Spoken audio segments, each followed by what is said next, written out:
Okay, good morning, everybody. Hope everybody's well. I want to begin today. I got to tell you, I've been really moved. I'm going to get the words down, but I've been really moved by this week's sponsors.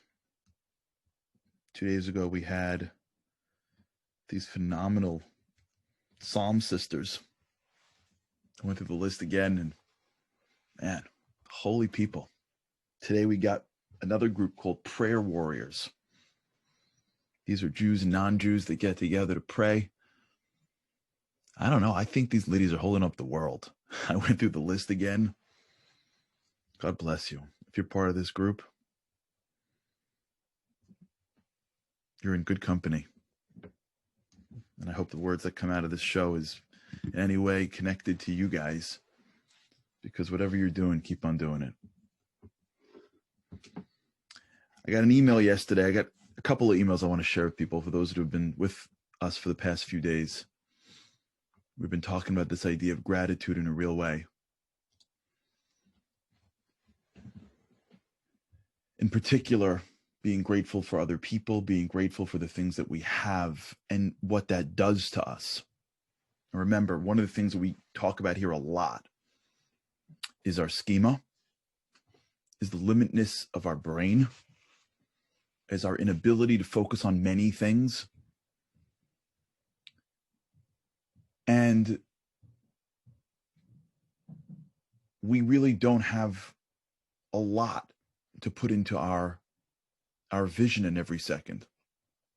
And if we allow the world to put things into our mind and into our eyes, most likely it will be something that we can consume.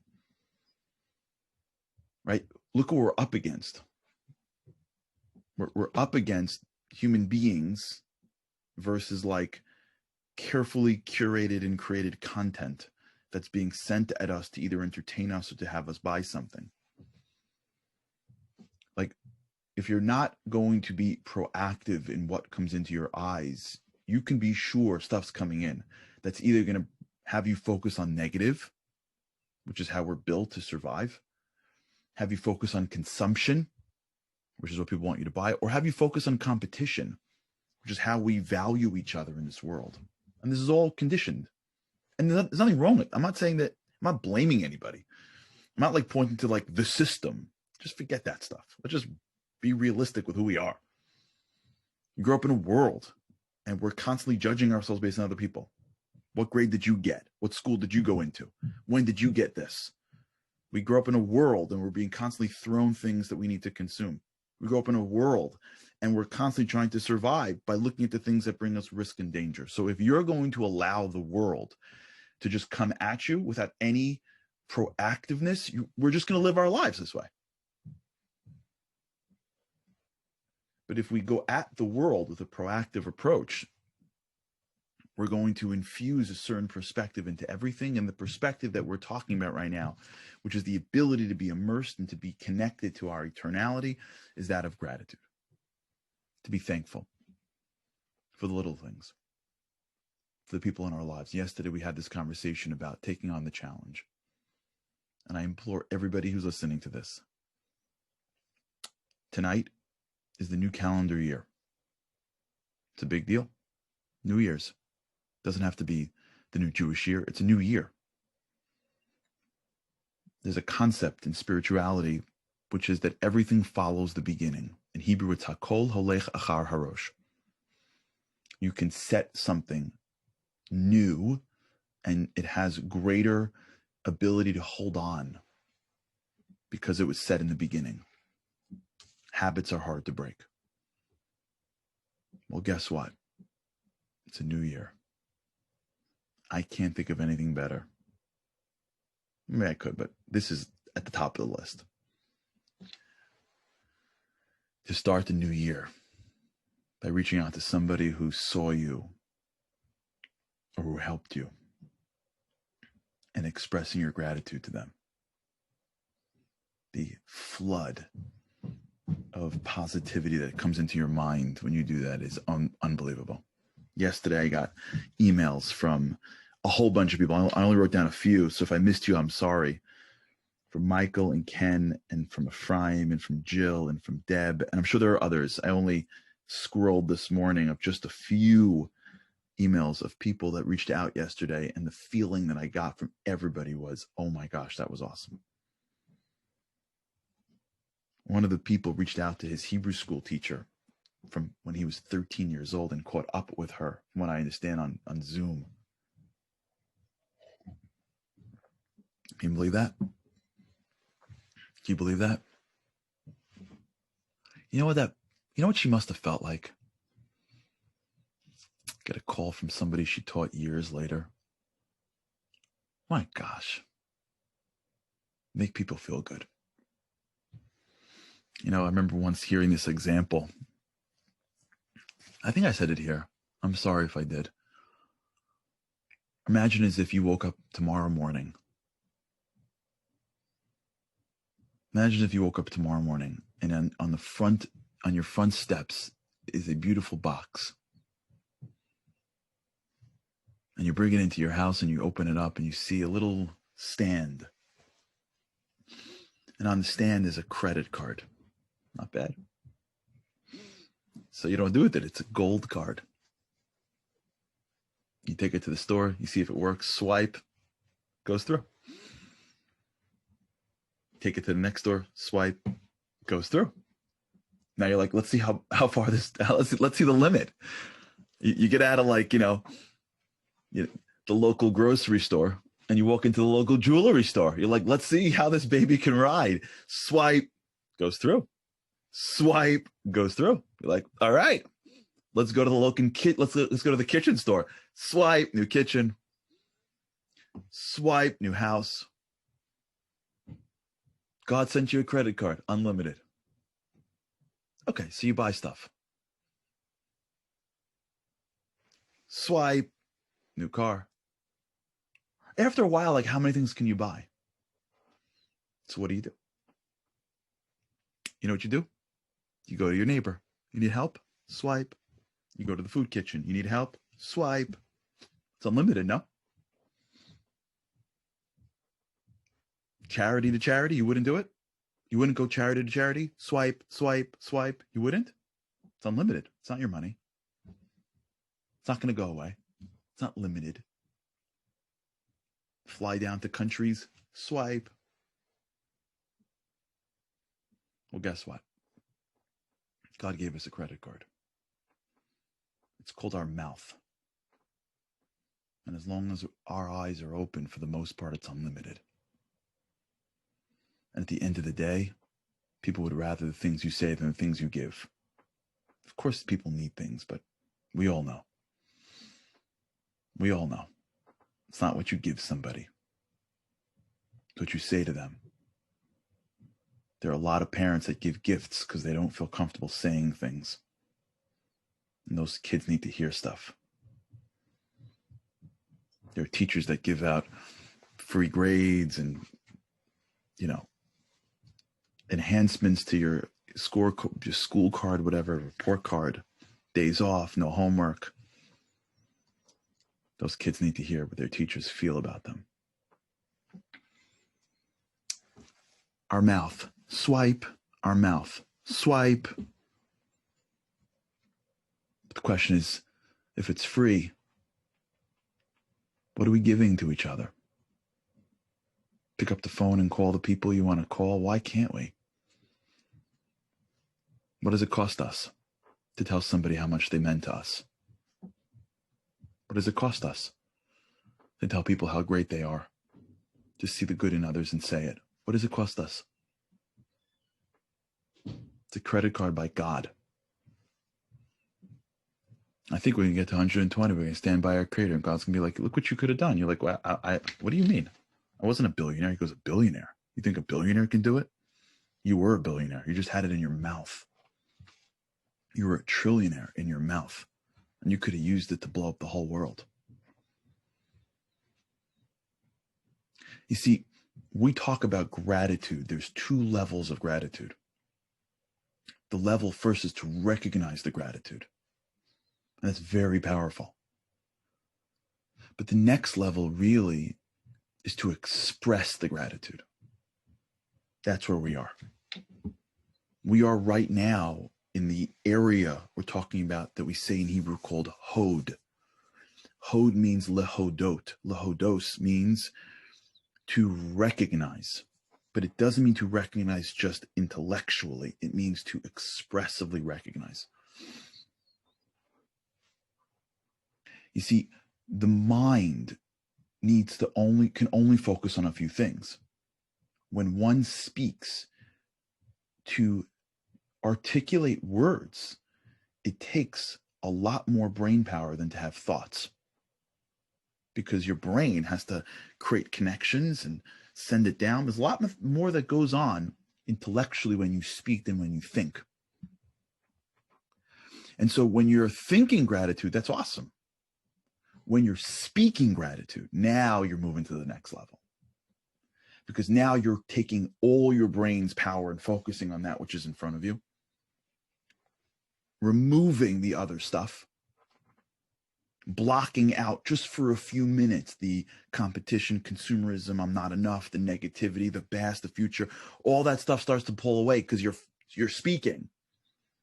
You have to think about what you're saying. You're not spacing. You're not just listening. And so not only does speaking take your thoughts and put it into the forefront of your mind, building new neuroplasticity, what it does is it actually impacts somebody else. So what you're getting is not only your brain saying, I feel grateful, this is awesome. You're getting somebody else going, oh my gosh, thank you. And now what's happening is you're hitting like the jackpot.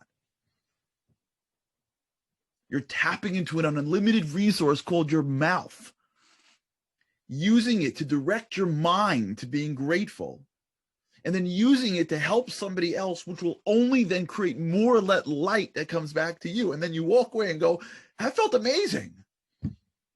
That felt better than winning. I had this once, like I was 20 years old. I'll never forget this. I played in a tournament in the summer. Deal, New Jersey, basketball tournaments. For those who know anything about Deal, New Jersey, the summer is like the biggest, best Jewish basketball tournaments.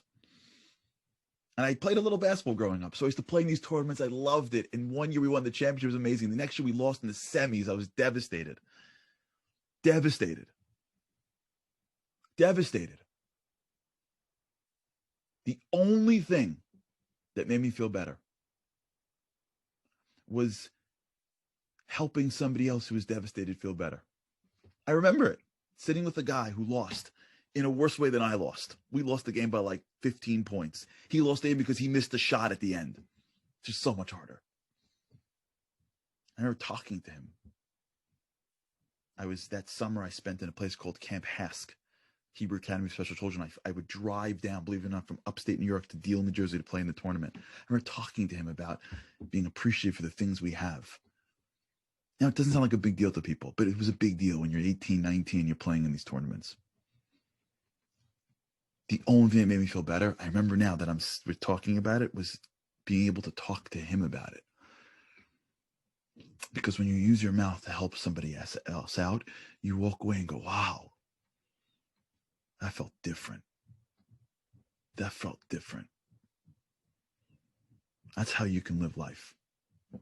That's how we can become big people, expressions of gratitude. If you haven't done it, do it. Today. Start the new year right. You don't got even to call anyone anymore, because like the days of like having an uncomfortable conversation's over. We have WhatsApp. You can leave someone a voice note. You could drop someone an email. What's it going to take? 5 minutes? Find the person, wish them a happy new year. Share with them how special they are to you. Find the thing that they did that you've never said thank you for and say thank you for it. Don't do it once. Do it as many times as you can. Live this way. Let's live this way. This is how great people live. This is how holy people live. This is why we pray every morning for a long time, because when you open your day and you thank God for a lot of stuff, you walk away and you're like, wow. Day starts. When you start your day and the first thing you look is your email, like, gosh, You open your day with gratitude, with recognition. It empowers us. We live a cut above. We fill the pool of our mind with sweet water. So even if we go up against challenge throughout the day, we're going up against challenge with a different equilibrium.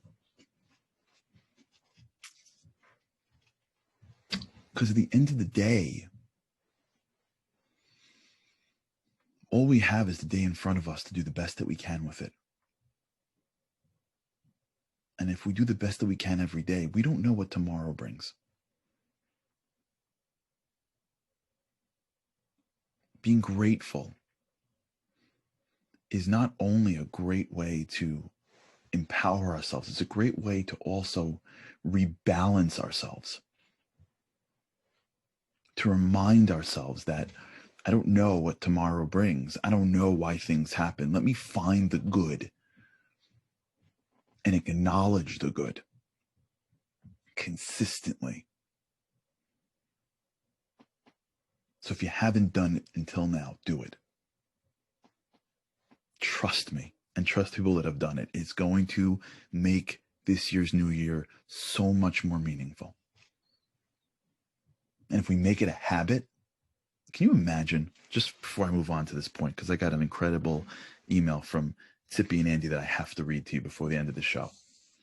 Can you imagine, before we do this, just before we move on, can you imagine if next year, hopefully we'll be in Israel, whatever, hopefully everything will be good. Next year, if we're still together in a year from now, with God's help, right? Can you imagine if next year we were together and we said that every single day of 2021, I found a way to express gratitude to somebody for something. Every day. A kid, a parent, a child, God. Every day out of my lips was a thank you to somebody. Can you imagine what we're going to feel like? Can you just imagine life this way? Imagine life with using our credit card to empower the world around us. I can't. It's too big. Can you imagine? Every day, once a day, 5 minutes a day, voice note, email, each other. You can go through people in your life. Why do we have to wait for like a Shiva call to tell the kid's son, by the way, your dad was really helped me as a counselor? You got to wait for Shiva. Imagine if that guy would have called the guy. Just wanted to say hello, Happy New Year, Happy Passover, Happy New Year, Jewish New Year. Like there's a million excuses to pick up the phone and drop someone a note. He's got to wait to tell his son how much the dad meant to him. How about telling the dad how much he meant to him? We got to wait for that stuff. We got to wait to walk into someone's house when they're sitting Shiva. Got to wait to walk into someone's house when they're sitting Shiva to say, by the way, your father, your mother meant a lot to me. How about telling the person? Too busy? Can you imagine? I can't.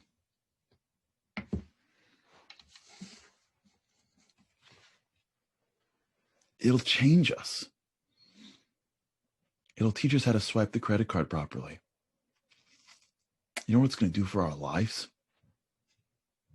It's going to change our lives for the better.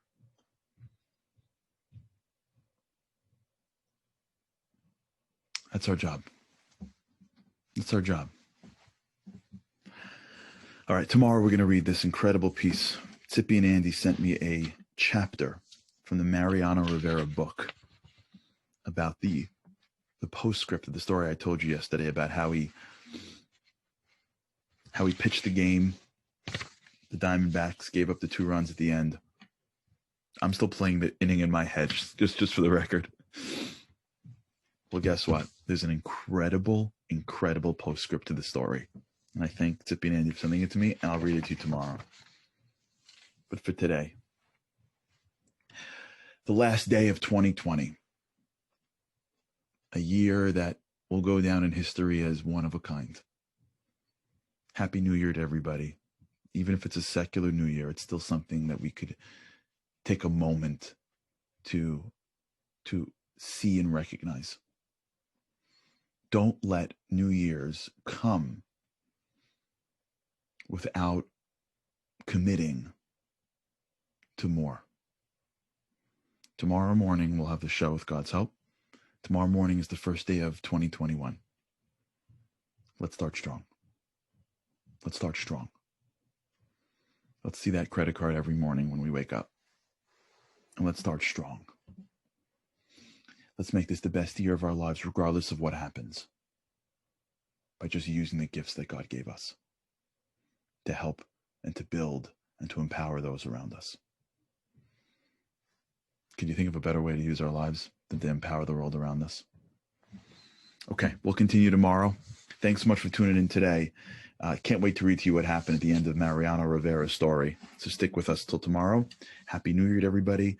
And commit to this. If you haven't yet, reach out to somebody today. Say thank you.